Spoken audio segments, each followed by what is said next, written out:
Hello, all of my sheroes and heroes. It's your favorite person, Seashell here. And if you're on this channel, you know that you're looking for some inspiration and motivation to fuel your self-power and be the best version of yourself that you can be. So, today's story is going to be dedicated to reasons why I don't trust people, why it takes me such a long time to trust people. These are lessons that I've learned along my journey of life, and reasons why I've chosen not to trust people moving forward. So, this story is going to be pretty quick, but this is based on a business that I used to have about 8 to 10 years ago. I owned my own talent agency. And so I represented local talent that could sing, dance, act, and model here in my local area. And what I would do is just simply look for gigs and negotiate the paying rate for the talent. And I would get a cut of their pay. And then just make sure that the talent is there at the event and just kind of like be with them and make sure everything goes well. So I was really a good agent taking care of my clients. I call myself a manager, actually, not an agent.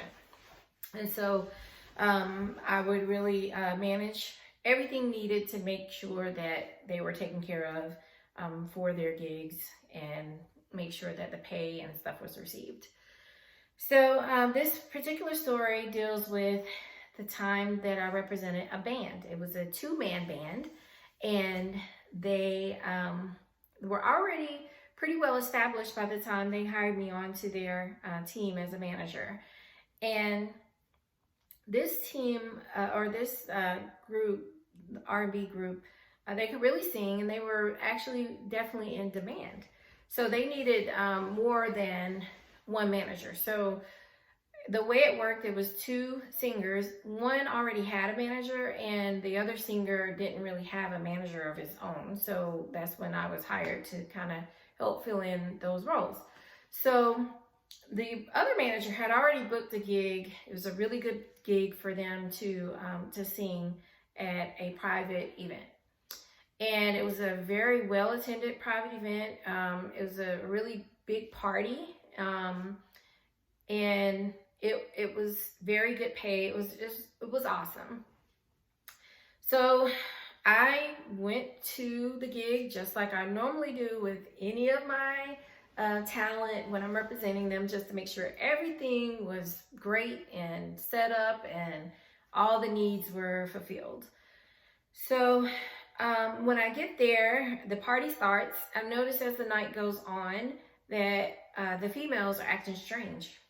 They are acting very, very weird, like more than sloppy girl drunk, like maybe that they were drugged and drunk and woozy and crazy. It's just like, it was just all the girls. They were just out of control. And the guys were kind of like mellow. They were good. So I was like, what the heck is going on here? So I'm really making sure that I'm like watching my surroundings and making sure everything is good. So during one of the breaks, or actually one of the last breaks for the band, the guy that I represented came down to me and he says, hey, so if you are, I think this is our last round. I think this is our last set. So if you want to go ahead and get a drink and just enjoy this last set, I think we're good. Like you can stop working and, you know, just enjoy yourself and enjoy this last little bit, and then we'll get out of here. It's like, okay, that's great. So the other manager comes up to me and he's like, hey, I think this is their last set, so let's just get a drink. And I was like, sure. So he goes to the bar, he grabs a drink, he comes back and he sits in front of me. We're chopping it up, we're having a good time, good discussion. And I drink my drink. About 5 or 10 minutes after drinking it, I noticed that I'm losing time. I'm not feeling myself. I'm feeling kind of crazy, and now I don't know what's going on. So I remember like certain parts, I'm alert for certain things throughout. Like I remember going to the restroom a few times. I remember taking my phone and actually trying to text or call somebody. And I actually believe I picked up the phone and called somebody. I don't know what I said, but apparently it was not coherent at all because they tried to call me back several times. And I remember my phone falling into the toilet. And I remember a girl coming to help me out, to grab the phone. And like the phone was done at that time. Like the phone was done and over with. And so I remember her trying to guide me out of the bathroom. Then I remember the singer that I represent coming to my assistance and helping me out, and they got me to this bench, and I laid there pretty much until everything was over. The band had finished performing, they had packed up their things, and it was time to vacate the premises. I still was not able to really function. Like I was not able to really walk. I didn't understand what was going on around me. Like everything was, it was just crazy. And so we get into the car, and the talent that I represent realizes, hey, I'm gonna have to drive her home because she's not gonna be able to, like, she's not at a place where she can drive. So the whole band has to follow me, follow him in my car, driving me home, just to get me home safely. So the next day I get up and I have a conversation with my mom. I have a conversation with my sister and my friends, and everybody's like, you know what? You really shouldn't have gone to that event alone. Like you should have really taken somebody with you. And I'm like, well, I thought it was a business event and I wasn't really going for anything else. So I'm not quite sure what may have happened. So as we're thinking about it, we kind of figured that maybe either the manager of the other talent, maybe he may have spiked my drink and did that to kind of show that I'm not professional, or that they don't need a second manager to come along and help out with this group, that I can't handle myself, and just trying to make me look bad. Or it could have been one of the party goers that were already doing that to the girls. Like I said, the girls were kind of out of control throughout the entire party, like more girls than any of the guys. Like all the guys felt like really mellow to me. So we think it was either one of those two scenarios.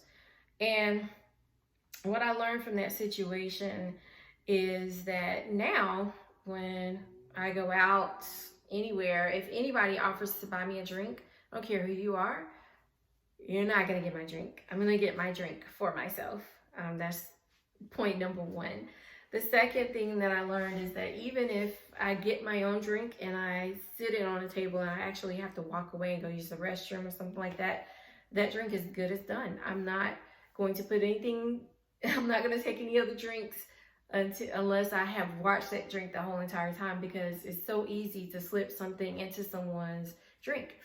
And you wouldn't think that I would be the person who would fall victim to that because of how professional I am when I go to places and things like that. But the problem was that I'm so trustworthy of, like I used to be so trusting of people. And so when I first meet people, I used to allow them to show themselves to me. I would trust them for 100% until they told me I couldn't, did something that I couldn't trust them anymore.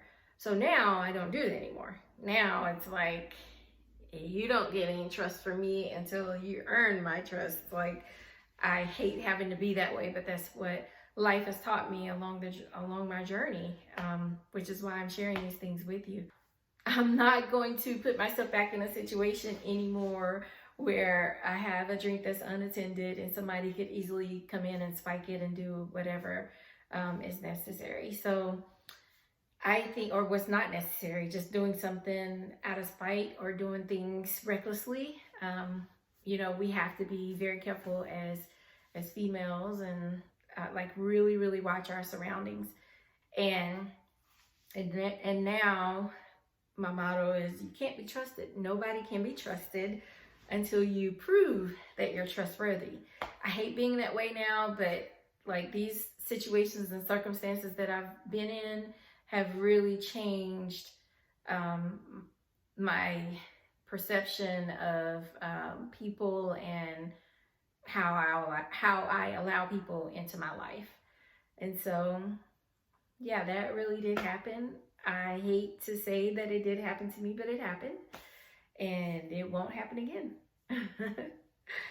So, have you ever been in a situation like that? What did you think about this story? Did you learn anything that you feel like could also help someone else that maybe I didn't mention when it comes to a situation like this? If so, leave a comment, like, share, and subscribe to this channel. Really appreciate you listening today, and I hope you all have a wonderful day.